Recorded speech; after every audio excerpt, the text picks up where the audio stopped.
حضرت صلی اللہ علیہ وآلہ وسلم پر وحی کا ابتدائی دور اچھے سچے پاکیزہ خوابوں سے شروع ہوا۔ آپ خواب میں جو کچھ دیکھتے وہ صبح کی روشنی کی طرح صحیح اور سچا ثابت ہوتا۔ پھر من جانب قدرت آپ تنہائی پسند ہو گئے اور آپ نے غار حرا میں خلوت نشینی اختیار فرمائی اور کئی دن اور رات وہاں مسلسل عبادت اور یاد الہی و ذکر میں مشغول رہنے لگے۔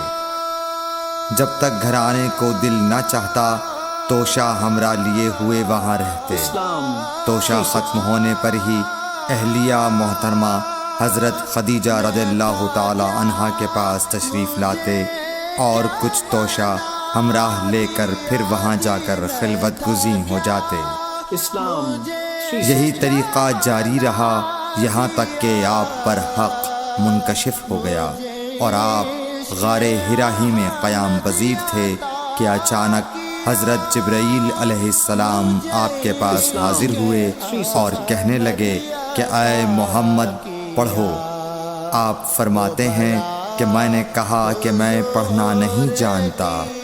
آپ صلی اللہ علیہ وسلم فرماتے ہیں کہ فرشتے نے مجھے پکڑ کر اتنے زور سے بھینچا کہ میری طاقت جواب دے گئی۔ پھر مجھے چھوڑ کر کہا پڑھو۔ میں نے پھر وہی جواب دیا کہ میں پڑھا ہوا نہیں ہوں۔ اس فرشتے نے مجھ کو نہایت ہی زور سے بھینچا کہ مجھ کو سخت تکلیف محسوس ہوئی۔ پھر اس نے کہا کہ پڑھ۔ میں نے کہا میں پڑھا ہوا نہیں ہوں۔ فرشتے نے تیسری بار مجھ کو پکڑا اور تیسری مرتبہ پھر مجھ کو بھینچا۔ پھر مجھے چھوڑ دیا اور کہنے لگا کہ پڑھو اپنے رب کے نام کی مدد سے جس نے پیدا کیا اور انسان کو خون کی پھٹکی سے بنایا۔ پڑھو اور آپ کا رب بہت ہی مہربانیاں کرنے والا ہے۔ بس یہی آیتیں آپ حضرت جبرائیل علیہ السلام سے سن کر اس حال میں غار حرا سے واپس ہوئے کہ آپ کا دل اس انوکھے واقعے سے کانپ رہا تھا۔ آپ حضرت خدیجہ کے ہاں تشریف لائے اور فرمایا کہ مجھے کمبل اوڑھا دو، مجھے کمبل اوڑھا دو۔ لوگوں نے آپ کو کمبل اوڑھا دیا۔ جب آپ کا ڈر جاتا رہا تو آپ نے اپنی زوجہ محترمہ حضرت خدیجہ رضی اللہ تعالی عنہا کو تفصیل کے ساتھ یہ واقعہ سنایا اور فرمانے لگے کہ مجھ کو اب اپنی جان کا خوف ہو گیا ہے۔ آپ کی اہلیہ محترمہ حضرت خدیجہ رضی اللہ تعالی عنہا نے آپ کی ڈھارس بندھائی اور کہا کہ آپ کا خیال صحیح نہیں ہے۔ اللہ کی قسم آپ کو اللہ کبھی رسوا نہیں کرے گا۔ آپ تو اخلاق فاضلہ کے مالک ہیں۔ آپ تو کنبہ پرور ہیں، بے کسوں کا بوجھ اپنے سر پر رکھتے ہیں، مفلسوں کے لیے آپ کماتے ہیں، مہمان نوازی میں آپ بے مثال ہیں اور مشکل وقت میں آپ امر حق کا ساتھ دیتے ہیں۔ ایسے اوصاف حسنہ والا انسان یوں بے وقت ذلت و خواری کی موت نہیں پا سکتا۔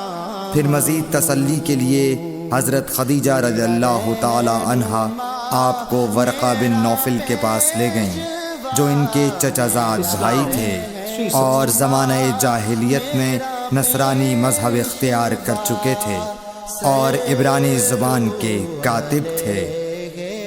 چنانچہ انجیل کو بھی حسب منشائے خداوندی عبرانی زبان میں لکھا کرتے تھے۔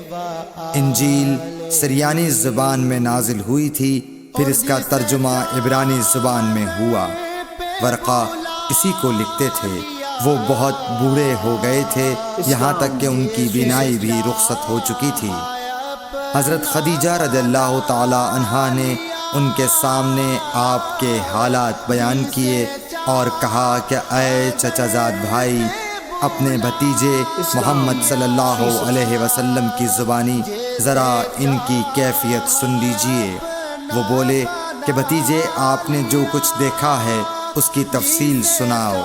چنانچہ آپ صلی اللہ علیہ وآلہ وسلم نے از اول تا آخر پورا واقعہ سنایا، جسے سن کر ورقہ بے اختیار ہو کر بول اٹھے کہ یہ تو وہی ناموس معزز رازدان فرشتہ ہے جسے اللہ نے حضرت موسیٰ علیہ السلام پر وحی دے کر بھیجا تھا۔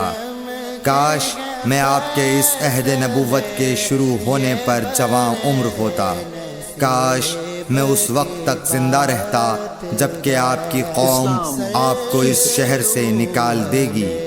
رسول کریم صلی اللہ علیہ وآلہ وسلم نے یہ سن کر تعجب سے پوچھا کہ کیا وہ لوگ مجھ کو نکال دیں گے، حالانکہ میں تو ان میں صادق و امین و مقبول ہوں۔ ورقہ بولا، ہاں یہ سب کچھ سچ ہے، مگر جو شخص بھی آپ کی طرح امر حق لے کر آیا لوگ اس کے دشمن ہی ہو گئے ہیں۔ اگر مجھے آپ کی نبوت کا وہ زمانہ مل جائے تو میں آپ کی پوری مدد کروں گا، مگر ورقہ کچھ دنوں کے بعد انتقال کر گئے، پھر کچھ عرصے تک وحی کی آمد موقوف رہی۔ صحیح بخاری حدیث نمبر 3۔ قرآن و حدیث کی سب سے بڑی موبائل ایپ اسلام 360 مفت ڈاؤن لوڈ کریں۔